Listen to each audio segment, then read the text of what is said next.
नहमदु व नुसल्ली अला रसूलिहिल करीम अम्मा बाद अऊज़ु बिल्लाहि मिनश शैतानिर रजीम बिस्मिल्लाहिर रहमानिर रहीम। हज़रत इमाम बादशाह की इस नगरी नंदुरबार में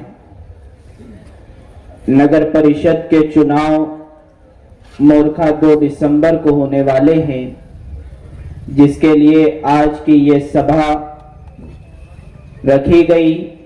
इस सभा के डाइस पर मौजूद हम सब जिनकी दावत पर आए, ऐसे आपके महबूब और मजबूत उम्मीदवार परवेज भाई उर्फ मक्कू सेठ, फारूक भाई मेमन, फरीद भाई मिस्त्री, रोशन भाई कुरैशी और रोशन आपा मालेगांव से तशरीफ लाए, रईस उस्मानी साहब इस सभा में तशरीफ लाए, मेरे तमाम बुजुर्गों, दोस्तों और नौजवान साथियों। किसी शायर ने कहा है कि उनकी ये जिद कि उन्हें नाम से जाना जाए। इस इलेक्शन में बहुत सारी पार्टियां और बहुत सारे उम्मीदवार इलेक्शन लड़ रहे हैं, और कुछ तो इसलिए भी इलेक्शन लड़ रहे हैं कि उन्हें नाम चाहिए। तो किसी शायर ने कहा है उनकी ये जिद कि उन्हें नाम से जाना जाए, और इन तमाम उम्मीदवारों को शामिल करते हुए शेर का दूसरा मिसरा सुने कि उनकी ये जिद के उन्हें नाम से जाना जाए, हमारी ये कोशिश के हमें काम से पहचाना जाए।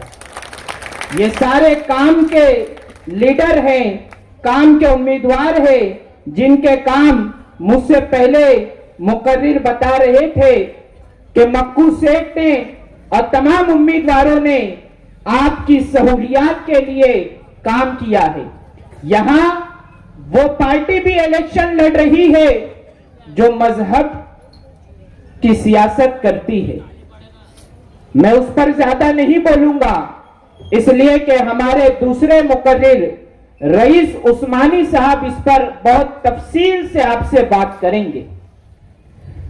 मजहबी सियासत करने वाली, मजहबी नारा लगाने वाली वो पार्टी जिसके पास कोई मैनिफेस्टो नहीं है, कोई काम की बात नहीं है, कोई तरक्की का मंसूबा नहीं है, कोई तामीर की कोशिश नहीं है, और दूसरी तरफ हमारे ये उम्मीदवार जिन्होंने मजहबी नारा तो नहीं लगाया, लेकिन मजहब के नाम पर आपके लिए हज हाउस को बना दिया, मजहब के नाम पर आपकी ईदगाह को तामीर कर दिया, मजहब के नाम पर आपके कब्रिस्तान में तामीरी काम किए, मजहब के नाम पर आपके लिए शादी हॉल बनाया, आपके लिए रोड रास्ते बनाए।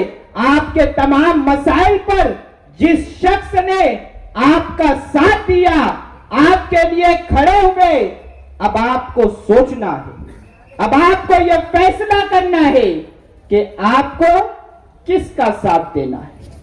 हम उस मजहब से ताल्लुक रखते हैं जिस मजहब ने हमें यह तालीम दी है कि मजदूर का पसीना सूखने से पहले उसकी मजदूरी दे दो। आप सबका ईमान है इस बात पर कि मजदूर का पसीना सूखने से पहले उसकी मजदूरी दे दी जाए। अब वो वक्त आया है कि मक्कू सेठ ने, फारूक मेमन ने और यहां बैठे उम्मीदवारों ने आपके लिए जो काम किया है, आपको बुनियादी सहूलियात फराहम की है, आपके इबादत गाहों के लिए काम किया है, उन्हें मजदूरी की शक्ल में हमें वोट देना है और उन्हें भारी अक्सरियत से कामयाब करना है। Ward number 12, ward number 13, ward number 15 का रिजल्ट जब 3 दिसंबर को आएगा तो एक तारीखी फैसला होना चाहिए।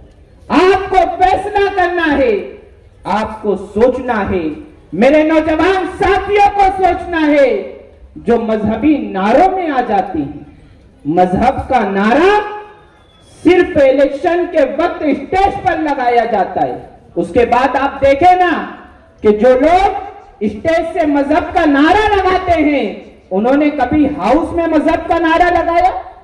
मैं मालेगांव से आता हूं, मुझे मालूम है ये नारा वहां भी लगा था, जो नारा अब लग रहा है नंदुरबार में, हजरत इमाम बादशाह की नगरी में, यह नारा मालेगांव में भी लगा था। जब मैंने मालेगांव में सुना कि तेरा मेरा क्या रिश्ता, तो मुझे ऐसा लगा कि अगर ये आ जाएंगे तो फिर तमाम मुसलमानों की हिफाजत करेंगे। लेकिन क्या आपको पता है, अगर आप न्यूज देखते या सुनते हैं तो इस बात को आप अच्छी तरीके से मालूम कर ले कि मजहब का नारा लगाकर असेंबली की वो सीट तो जीत ली गई, इलेक्शन जीत गए। हैदराबाद से भी आए, औरंगाबाद से भी आए, बड़े बड़े लीडर आए और उन्होंने सामने उनके सारे मुस्लिम उम्मीदवार थे, क्योंकि उनके मुखालिफ इलेक्शन लड़ रहे थे, तो उन लोगों ने उनको यजीद तक कहा, ऐसे ऐसे चीजें कही कि जो हम मुसलमान को नहीं कह सकते। एक तरफ तो मुसलमान भाई भाई है इस बात का नारा लगाते हैं, दूसरी तरफ अपने सामने उम्मीदवार, सामने वाला उम्मीदवार भी तो ईमान वाला ही था, उसको बुरा भला बोलते हैं, उनको गालियां देते हैं और इलेक्शन लड़ लेने के बाद, जीत लेने के बाद इस तरीके से गायब हो जाते हैं कि जब दूसरा इलेक्शन आता है फिर आते हैं। मालेगांव की बात कर रहा था, इलेक्शन में खूब जज्बाती नारे लगाए गए, नौजवानों को वर्गलाया गया, इलेक्शन जीता गया और इलेक्शन के बाद जब मालेगांव वालों पर मुसीबतें आई, जन्म दाखिले की, बांग्लादेशी, रोहिंग्या, क्या क्या मालेगांव पर मुसीबत आई, उस वक्त तेरा मेरा रिश्ता क्या नारे लगाने वाले आपको कहीं नजर नहीं आए, मालेगांव में कहीं नजर नहीं आए। मालेगांव की मां बहनों को इस सभा में माइक की आवाज उन औरतों तक जा रही है जो घरों में बैठकर मेरी पर्दानशीन माएं बहनें सुन रही हैं। मां बहनों को उठाकर जेल में डाला गया, ना हैदराबाद से कोई बचाने आया, न औरंगाबाद से कोई बचाने आया, न मालेगांव का एमएलए जिसको मजहबी नारे की वजह से चुन कर दिया गया वो बचाने के लिए आया। कैसे हम भरोसा करें? ये वोटों के सौदागर, ये हमसे वोट लेते हैं और हमारी वोटों का सौदा करते हैं। तेलंगाना में कांग्रेस का साथ देते हैं, बिहार जाते हैं तो जेडीयू का साथ देते हैं, कहीं और जाते हैं तो किसी और का साथ देते हैं। हर जगह मुसलमानों की वोट लेकर बेच देते हैं। क्या ऐसे वोटों के सौदागर से, ऐसे वोटों के सौदागर को आप अपनी वोट दोगे? नहीं मेरे नौजवान दोस्तों, जज्बात में नहीं आना। यह फैसला दिल और दिमाग से लेने वाला फैसला है। आपकी एक वोट बहुत कीमती है। ऐसे शख्स को हमें चुनकर देना है जो आपके लिए आधी रात को उठ खड़ा होता है। ऐसे शख्स के साथ खड़े होना है जो आपके लिए 5 साल खड़े होता है।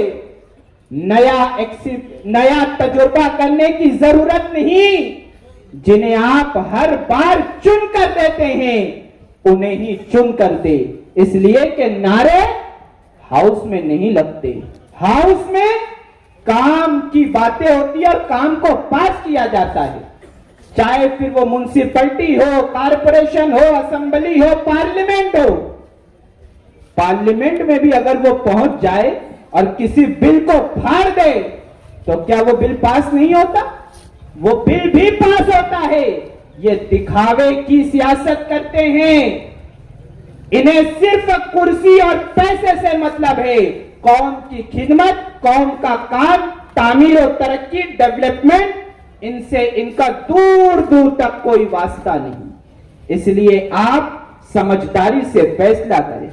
मैं इससे पहले नंदुरबार आया, वैसे तो हर बार हजरत इमाम बादशाह के उससे पाक पर आना होता है, लेकिन इस मर्तबा मक्कू सेठ ने और इनके साथियों ने वक्फ पर जो प्रोग्राम रखा था उसमें आया। ये कौम के सच्चे हमदर्द है जिन्हें फिक्र है कि मसाजिद मदारिस का वक्फ में रजिस्ट्रेशन कैसे होगा। ये दिन रात अपने वोटरों के बारे में सोचते हैं।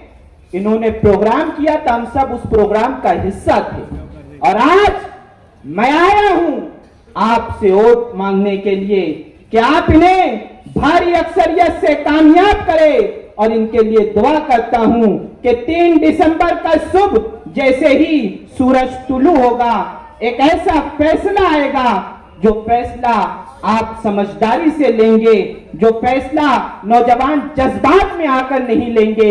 इस मर्तबा का आपका वोट इन उम्मीदवारों के लिए होगा जिनके लिए मैं ये शेर कहकर अपनी बात खत्म करता हूं कि दायरे में सिमट कर आएगा, हर रिवायत से हटकर आएगा।